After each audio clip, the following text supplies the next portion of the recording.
Pemerintah Kabupaten Deli Serdang melalui Dinas Kepemudaan Olahraga, Kebudayaan dan Pariwisata Kamis sore menyelenggarakan Grand Final pemilihan Duta Wisata Kabupaten Deli Serdang tahun 2021 di Ballroom Wings Hotel Kuala Namu. Acara tersebut dihadiri langsung oleh Bupati Deli Serdang Ansyari Tambunan. 10 pasang finalis putra dan putri Duta Wisata Kabupaten Deli Serdang yang sudah mengikuti tes dan ujian yang cukup ketat serta melakukan karantina terlebih dahulu selama 2 hari. Dari 71 orang peserta hanya diambil 10 pasang finalis terbaik putra dan putri. Dewan juri dalam acara tersebut diantaranya adalah Yunita Ansyari Tambunan, Femi Indriani Dalimunte, Tengku Mirasinar, Muhammad Andri, dan Yoga Pratama. Setelah melewati berbagai tes, Dewan Juri menetapkan Yoga Putra Riananda dari Kecamatan Biru-Biru dan Nur Latifah dari Kecamatan Tanjung Morawa menjadi juara pertama putra dan putri Duta Wisata Kabupaten Deli Serdang tahun 2021. Selanjutnya juara kedua diraih oleh Andre Yudawitama dari Kecamatan Percituan dan juara kedua putri diraih oleh Sabrina Oktaviliana dari Kecamatan Patumbak menjadi wakil 1 Duta Wisata Kabupaten Deli Serdang. Untuk juara ketiga putra diraih oleh Ramdan Syaputra Sitorus dari Kecamatan Pantai Labu dan juara ketiga putri diraih oleh Aryati Annisa Putri dari Kecamatan Patumbak menjadi wakil 2 Duta Wisata Kabupaten Deli Serdang. Makanya tadi itu busananya juga busana Melayu semua, karena kita memang dari khas daerah kita daerah Melayu. Nah tujuannya juga untuk mempromosikan daerah kita dari mulai para wisatanya, kulinernya, spesifik makanannya juga, tradisionalnya. Dari Deli Serdang, Sumatera Utara, Ahmad Syukri, Asmar Beni, TV One mengabarkan.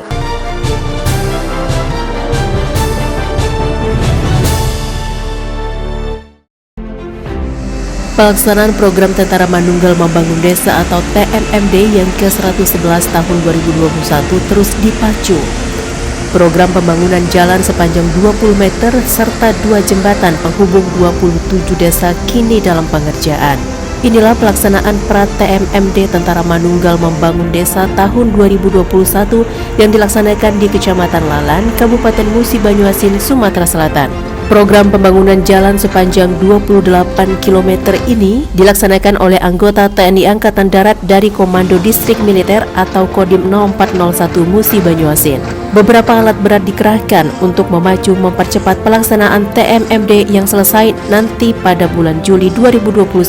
TMMD yang ke-111 ini sangat dinantikan oleh warga Kecamatan Lalan, terutama akses jalan penghubung antar desa sehingga berdampak pada ekonomi warga dan kesejahteraan warga di Kecamatan Lalan.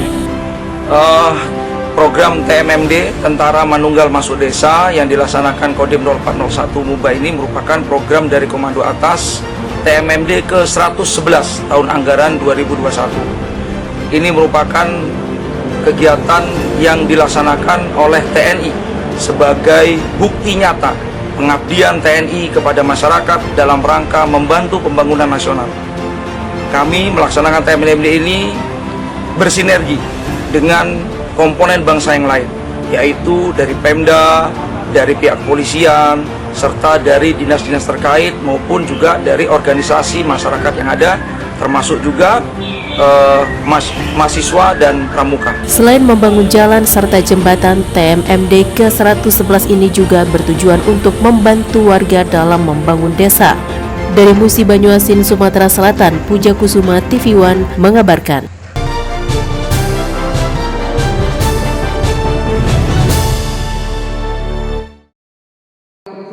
Sebanyak 48 kepala pekon atau desa hasil pemilihan serentak Kabupaten Pringsewu tahun 2021 lalu dilantik secara serentak oleh Bupati Pringsewu Sujadi di 2 lokasi berbeda dengan menerapkan protokol kesehatan yang ketat. Bupati Pringsewu berharap kepada para kepala pekon yang dilantik dapat melaksanakan tugas dengan baik dan menjadi contoh tauladan bagi masyarakat serta memiliki kreativitas dan inovasi.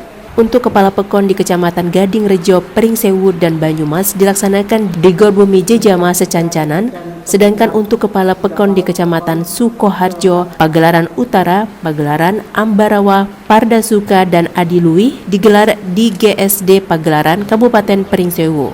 Seusai pelantikan Kepala Pekon, dilaksanakan pula prosesi pelantikan serentak para Bunda Paut Pekon oleh Bunda Paut Kabupaten Pringsewu, Nur Rohma Sujadi. Dengan dilantiknya secara resmi sebagai Kepala Pekon, hasil pemilihan Kepala Pekon secara serentak, tentu mulai saat tadi dilantik sudah resmi menjadi pemimpin di Pekon itu yang akan melaksanakan tugas pembangunan. Harapan saya bisa melaksanakan tugas sebagai Kepala Pekon sesuai dengan undang-undang dan peraturan, dan harus mempunyai kreativitas dan inovasi yang tinggi untuk memajukan Pekonnya. Semua yang dilantik berjumlah 48 Pekon dibagi dalam 2 tempat, yaitu di Kecamatan Pringsewu dan Kecamatan Pagelaran. Dan mereka supaya dapat cepat melaksanakan tugas sesuai dengan tupoksi yang ada sebagai Kepala Pekon. Kemarin juga sudah dilakukan pembekalan untuk para calon Kepala Pekon dan istri Kepala Pekon. Dari Pringsewu, Lampung, Pujiansyah, Nanang, TV One mengabarkan.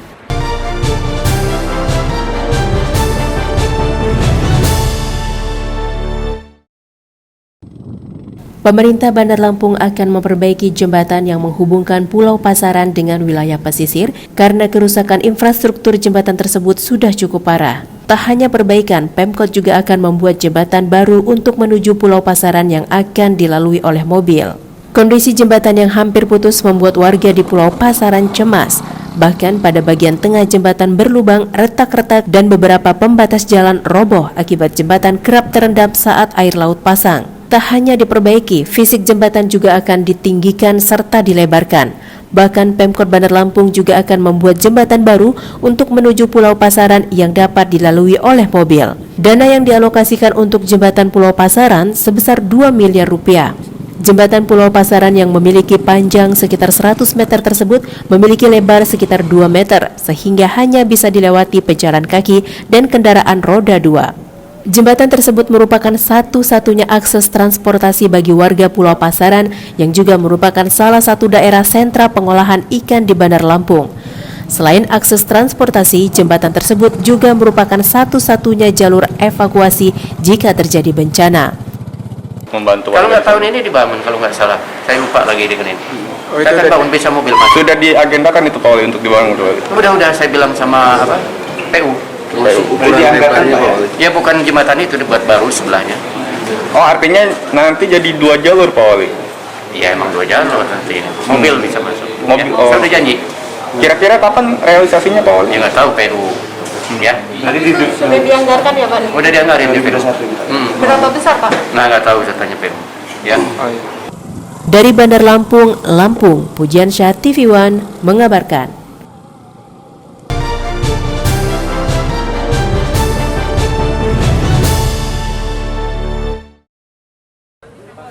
Tim Satgas COVID-19 Kota Bandar Lampung melakukan penyuntikan vaksin Sinovac terhadap sejumlah pejabat di lingkungan pemerintah Kota Bandar Lampung. Penyuntikan vaksin Sinovac tersebut dilakukan oleh tenaga vaksinator yang telah mengikuti pelatihan sehingga dijamin keahliannya. Kota Bandar Lampung mendapat 9.624 vaksin Sinovac yang akan didistribusikan ke puskesmas-puskesmas dan rumah sakit di Bandar Lampung. Tim Satgas COVID-19 Kota Bandar Lampung melaksanakan vaksinasi Sinovac tahap pertama di halaman Mall Pelayanan Publik 1 Atap. Sejumlah pejabat di lingkungan Pemkot Bandar Lampung dan unsur Forkopimda mengikuti suntik vaksin Sinovac untuk pertama kalinya di Bandar Lampung. Setidaknya ada 20 orang yang mengikuti vaksinasi, diantaranya Ketua DPRD Kota Bandar Lampung, Wiyadi, dan sejumlah pejabat di lingkungan Pemkot Bandar Lampung dan unsur Forkopimda. Untuk Kota Bandar Lampung mendapat 9.624 vaksin Sinovac yang pemberiannya mulai dilakukan hari ini. Vaksin itu kemudian akan didistribusikan ke puskesmas-puskesmas dan rumah sakit di Bandar Lampung. Wali Kota Bandar Lampung Herman HN mengatakan vaksinasi yang dilaksanakan bertujuan memutus mata rantai penyebaran COVID-19. Setiap orang mendapatkan 2 kali suntikan dengan jangka waktu 14 hari dari penyuntikan pertama. Vaksin COVID-19 ini tidak lain bagaimana kita memutus mata rantai COVID-19 di Kota Bandar Lampung, di Provinsi Lampung, di Indonesia ini. Satu-satunya jalan sementara ini vaksin Sinovac. Setiap orang akan menggunakan 2 kali ya. Dari Bandar Lampung, Pujiansyah TV One mengabarkan. Assalamualaikum warahmatullahi wabarakatuh. Televisi dan radio menjadi media yang penting dalam penyampaian berbagai macam informasi, termasuk hal-hal terkait pandemi COVID-19. Televisi dan radio dapat menyiarkan informasi yang membangun optimisme, motivasi, dan memberikan solusi pada masa COVID-19 ini. Semoga industri penyiaran Indonesia mampu memberikan tayangan yang semakin sehat dan berkualitas dan dapat membantu perekonomian di masa pandemi. Saya, Dr. Baskadi Ginting, Ketua DPD Sumut, mengucapkan selamat Hari Penyiaran Nasional ke-88 tahun 2001. Siaran sehat, Indonesia hebat.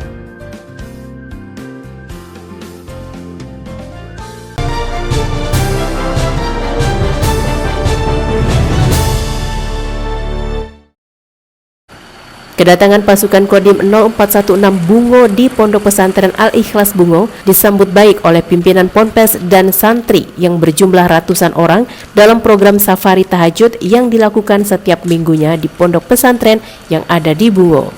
Selain melaksanakan sholat tahajud berjamaah, Dandim Letkol Infanteri Arianto Maskari Subagio juga memberikan pencerahan rohani dan memberikan bantuan berupa puluhan paket sembako, Al-Quran, serta masker yang nantinya dapat dipergunakan serta bermanfaat untuk para santri. Program safari tahajud ini sering kali menuai pujian dari kalangan masyarakat Kabupaten Bungo, sebab di tengah kegiatan yang padat, aparat TNI menyempatkan diri untuk melakukan rutinitas tersebut pada dini hari. Selain itu, Kiai Haji Ustadz Husairi selaku pimpinan Ponpes Al-Ikhlas Bungo sangat berbangga sekali dengan kehadiran Dandim beserta anggotanya ke Ponpes yang dipimpinnya. Program ini memang alhamdulillah sudah yang ketiga kali kami laksanakan.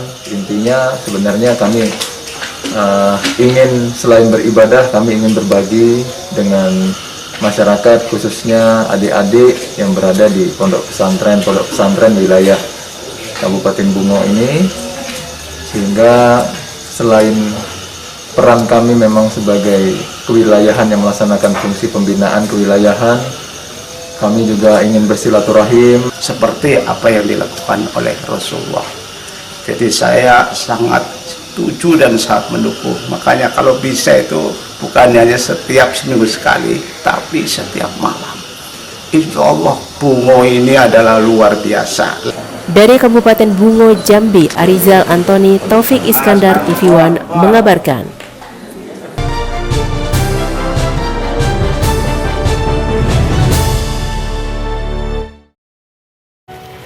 Meskipun berada di masa pandemi COVID-19, namun tak menghalangi Kabupaten Oku Timur menjadi lumbung pangan nasional. Panen raya yang digelar di Desa Srikaton, Oku Timur tersebut dihadiri langsung oleh Menteri Pertanian Syahrul Yassin Limpo, Gubernur Sumatera Selatan Herman Deru, dan Bupati Oku Timur Lanosin Hamzah. Menteri Pertanian Republik Indonesia Syahrul Yassin Limpo melihat langsung panen raya yang dilakukan masyarakat Desa Srikaton, Oku Timur. Dengan didampingi Gubernur Sumsel Herman Deru dan Bupati Oku Timur Lanosin Hamzah, Menteri Pertanian menyapa langsung para petani beras di Oku Timur. Menurut Menteri Pertanian, Sumatera Selatan menjadi salah satu provinsi penghasil pangan terbesar di Indonesia. Meski berada di tengah masa pandemi COVID-19, namun tak menghalangi masyarakat bersama pemerintah daerah tetap menjadi daerah lumbung pangan. Sumatera Selatan, khususnya di Kabupaten Oku Timur, memiliki akselerisasi yang lebih optimal sehingga Mentan dan Gubernur Sumsel sepakat untuk serapan yang lebih baik dan menjaga harga di tingkat petani yang lebih baik serta melakukan serapan yang lebih baik terhadap hasil panen masyarakat. Sementara itu, Gubernur Sumatera Selatan Herman Deru mengungkapkan ke depan Sumatera Selatan mentargetkan ekspor pangan ke luar negeri. Oleh karena itu, pihaknya meminta dukungan pemerintah pusat untuk menyelesaikan pelabuhan Tanjung Siapi-Api agar ekspor pangan bisa segera dilakukan. Sumatera Selatan ini memiliki akselerasi yang lebih optimal dibandingkan banyak. Oleh karena itu, saya bersama Pak Gubernur sepakat untuk melakukan serapan yang lebih baik dan menjaga harga dasar pemerintah untuk pembelian gabah dan kerjasama Bulog, RNI, berbagai sektor lain dengan penggilingan-penggilingan yang ada. Kita sudah bicarakan ini dan mudah-mudahan tentu saja ya, harapan kita kalau harganya lebih di atas, perdagangan terbuka bebas. Tetapi kalau turun, penyanggaan harus dilakukan. Ini seperti perintah Bapak Presiden pada kami, perintah Pak Menko untuk lakukan penyerapan lebih kuat agar kita bisa ekspor produk pangan. Nah ini yang sudah kita, itulah terkait dengan kita mohon dukungan Pak Menteri untuk mempercepat pelabuhan kita Tanjung Syarat agar menjadi outlet bagi ekspor komoditas pangan. Pak, mungkin selain dari beras nantinya yang akan menjadi komoditas ekspor apalagi selain Ya dari kan kalau perkebunan kan sudah karet kita terbesar di Indonesia ini loh kopi ekspornya. termasuk ya Pak? Kopi kan selama ini kita produk terbesar, tapi kan diekspor lewat Lampung. Maka kita minta untuk percepatan pembangunan pelabuhan Samudra Tanjung Syarat. Diberi alternatif tanaman-tanaman lain yang dapat untuk menunjang selain padi ini. Dan juga tadi sudah diperintahkan langsung kepada Bulog dan RMI ya. Itu untuk segera untuk menyerap hasil pertanian yang ada di Oku Timur. Bahkan beliau juga memberikan suatu program yang sangat luar biasa, yaitu tentang lumbung pangan atau yang dinamakan tunda jual. Nah itu dapat dilakukan di ketahanan pangan.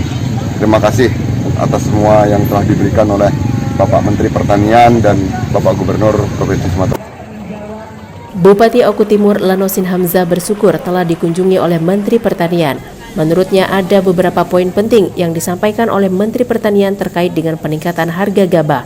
Salah satunya yakni tunda jual agar harga jual tetap stabil, serta lahan pertanian sawah juga didukung dengan tanaman pangan lainnya. Dari Kabupaten Oku Timur, Sumatera Selatan, Herman Sawiran, Redo Saputra, TV One mengabarkan.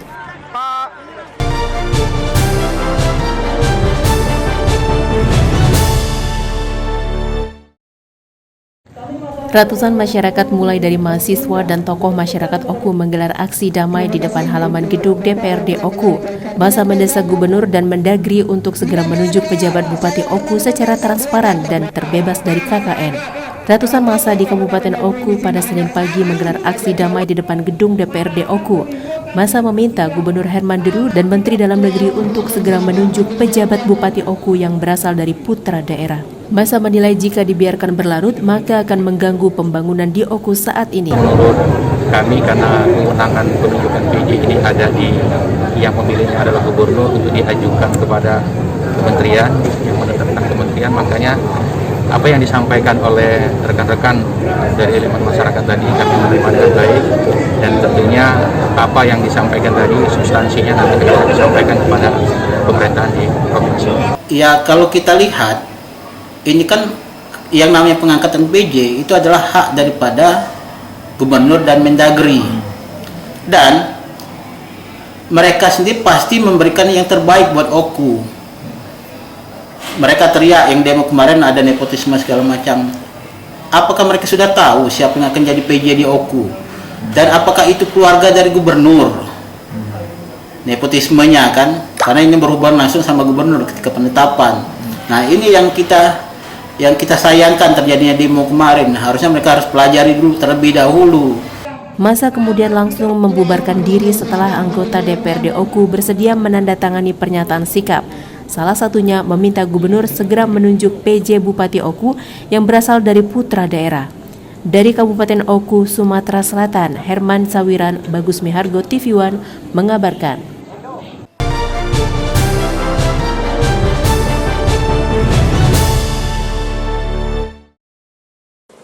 Pemerintah Provinsi Kepri berencana akan merevitalisasi 7 lokasi yang akan dijadikan objek wisata andalan di Tanjung Pinang. Salah satu lokasi yang akan direvitalisasi adalah lokasi wisata situs bersejarah Pulau Penyengat. Selain Masjid Sultan Riau yang telah populer dan telah berusia ratusan tahun, proyek revitalisasi juga akan dilaksanakan di lokasi sejumlah situs makam kuno Kerajaan Melayu Riau Lingga, yaitu situs makam 2 pahlawan nasional, yaitu Raja Ali Haji dan Raja Haji Fisabilillah, serta situs makam Daeng Celak dan makam Daeng Marewah. Ratusan kitab dan buku bersejarah peninggalan kerajaan yang telah usang juga direncanakan akan diduplikasi. Proyek revitalisasi tidak hanya situs bersejarah yang bernuansa Islam. Sejumlah situs bersejarah agama lain yang tersebar di Tanjung Pinang seperti Gereja Betel atau Gereja Ayam yang telah berusia hampir 100 tahun serta kelenteng dan vihara kuno juga akan diperindah guna menarik wisatawan baik lokal maupun mancanegara. Bahkan wajah kota lama Tanjung Pinang yang masih terdapat sejumlah tempat lokasi kuliner dan bangunan kuno akan dipoles kembali dengan tetap mempertahankan identitas kota lamanya. Objek ini akan kita jadikan objek andalan pariwisata kota Tanjung Pinang. Tadi kita sudah mulai dari Pulau Penyengat, ini kita lihat kawasan pusat kota lama dan akan kita poles nanti sama-sama. Kemudian kita mau ke Gereja Ayam, gereja yang tahun 1926 kalau tak salah itu, kita akan coba nanti lihat. Sebelumnya, Gubernur Kepri Ansar Ahmad juga melakukan peninjauan ke Gedung Bulog serta sejumlah pasar tradisional di Tanjung Pinang guna memastikan ketersediaan bahan kebutuhan pokok menjelang bulan suci Ramadan hingga Lebaran nanti. Dari Tanjung Pinang, Kepulauan Riau, Kurnia Syaifullah, Khairullah, TV One mengabarkan.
Pengurus Persatuan Tinju Amatir Indonesia atau Pertina Kota Pematang Siantar, Sumatera Utara periode 2019-2022 resmi dilantik. Pelantikan ini digelar di Gedung Pertina Kota Pematang Siantar, Jalan Kartini bawah Kompleks PJKA Kota Pematang Siantar, Rabu malam. Prosesi pelantikan yang digelar di sela-sela kegiatan Kejurda Tinju Amatir Yacht 2021 ini turut dihadiri Ketua Pengprov Pertina Sumut, Romain Manalu, Wakil Ketua KONI Sumut Syakirudin, OPD, tokoh pemuda, tokoh masyarakat, dan undangan lainnya. Ketua Pertina Sumut Romain Manalu pada saat pelantikan menyampaikan agar para pengurus Pertina yang dilantik diharapkan senantiasa mengemban amanah yang diberikan. Selain itu, Romain menambahkan agar panitia dan pengurus Pertina Kota Pematang Siantar dapat mempersiapkan diri kembali dalam perhelatan Akbar Kejurnas Tinju yang akan diselenggarakan di Danau Toba dalam waktu yang tak lama lagi. Yang kedua, panitia dalam waktu singkat bisa mempersiapkan event ini dengan baik dan harapan nanti setelah kegiatan ini ada Kejurnas di dalam bulan tanggal 19 Juni.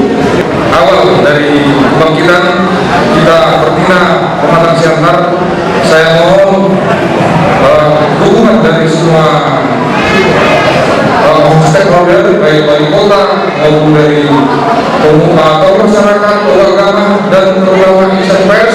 Usai pelantikan pengurus Pertina Kota Pematang Siantar dilanjutkan dengan pembukaan secara resmi pelaksanaan Kejurda Tinju Amatir Yacht 2021 ditandai dengan membunyikan lonceng tanda dimulainya berbagai pertandingan dalam kegiatan ini. Dari Pematang Siantar, Sumatera Utara, Daud Sitohang, Indra Saragih, TV One mengabarkan.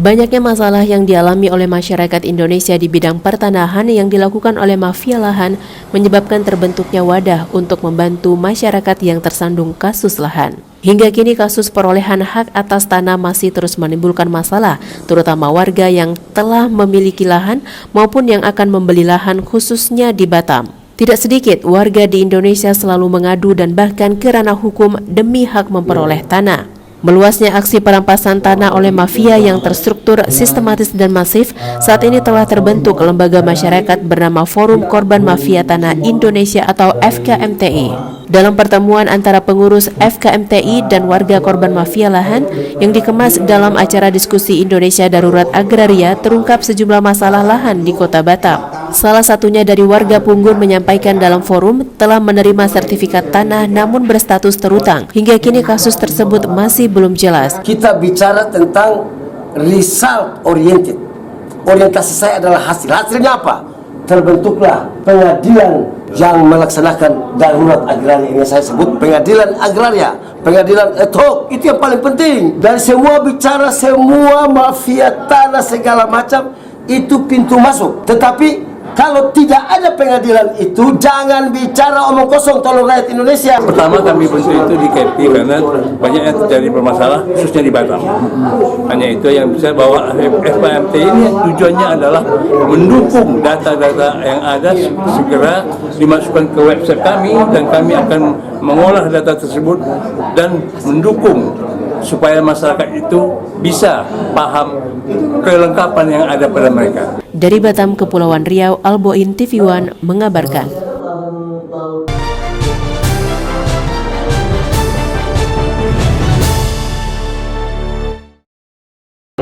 Memperingati HUT Kemala Bayangkari yang ke-41 tahun, Bayangkari Polda Kepulauan Riau menggelar kegiatan penanaman bibit 200 terumbu karang dan bersih pantai di kawasan Pantai Teluk Baruk, Pulau Senoa, Kabupaten Natuna, Kepulauan Riau.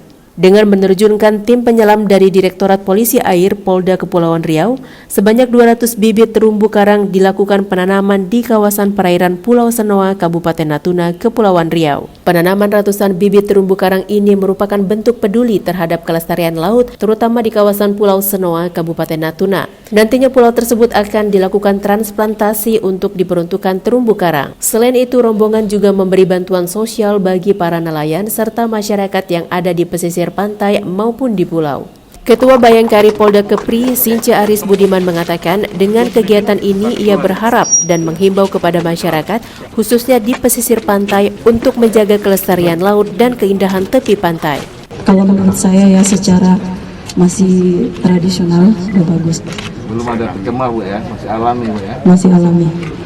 Terus masalah kebersihannya tidak ada sampah yang menumpuk di jalanan ini.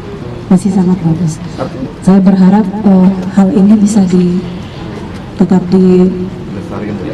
dijaga kebersihannya.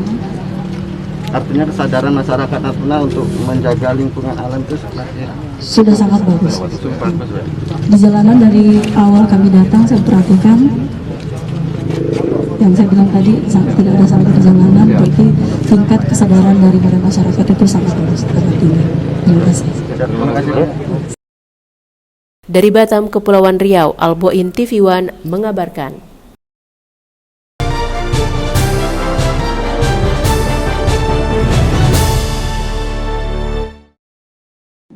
Rapat Paripurna Istimewa DPRD Kabupaten dengan agenda peringatan HUT ke-12 Kabupaten Pringsewu digelar di gedung DPRD setempat.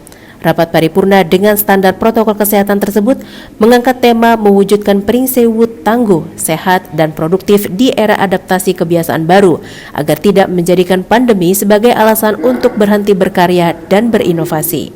Rapat paripurna dipimpin oleh Ketua DPRD Suherman didampingi Wakil Ketua 1 dan 2 DPRD Pringsewu, Mas Tua dan Rizky Raya, dihadiri Bupati Pringsewu Sujadi dan Wakil Bupati Pringsewu Fauzi. Rapat ini juga dihadiri oleh staf ahli Gubernur Lampung bidang pemerintahan hukum dan politik Irwan Sihar Marpau mewakili Gubernur Lampung. Dalam rapat paripurna ini juga dibacakan sejarah singkat berdirinya Kabupaten Pringsewu dan prosesi pemotongan tumpeng oleh Ketua DPRD Pringsewu yang diserahkan kepada staf ahli Gubernur Lampung, Bupati Pringsewu dan Wakil Bupati Pringsewu. Paripurna untuk ulang tahun Kabupaten Pringsewu yang ke-12. Harapan untuk ulang tahun ini yang pertama, semoga Kabupaten Pringsewu di usia yang ke-12 ini yang telah disampaikan oleh Bupati juga tadi udah pembangunan yang ada di Kabupaten Pringsewu semakin meningkat. Kemudian ke depan tantangan itu lebih besar lagi dan lebih butuh perhatian dari kita, khususnya DPRD, pemerintah daerah, dan masyarakat. Kedepan, pemerintah Kabupaten Pringsewu akan berupaya mengedepankan inovasi-inovasi terbaru yang dapat menunjang pertumbuhan ekonomi serta daya saing daerah dan kesejahteraan masyarakat sesuai bidang yang menjadi kewenangan daerah. Dari Pringsewu, Lampung, Pujiansyah, Edi Priantono, TV One mengabarkan.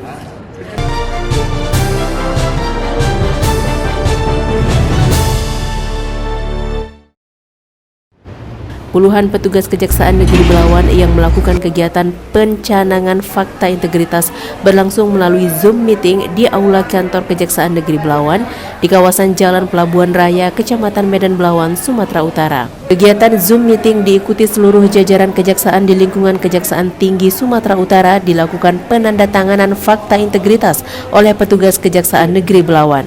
Selain deklarasi zona integritas menuju wilayah bebas korupsi dan wilayah birokrasi bersih melayani di lingkungan kerja yang ditandai dengan menerbangkan puluhan balon ke udara. Mempunyai integritas, jadi aparat kita mempunyai integritas, kemudian mempunyai profesional, kinerja yang baik, akuntabilitas, dan terakhir juga kita secara eksternal kita memberikan pelayanan yang terbaik dan berkualitas kepada masyarakat. Dari Belawan, Sumatera Utara, Martinus Sitorus, TV One mengabarkan.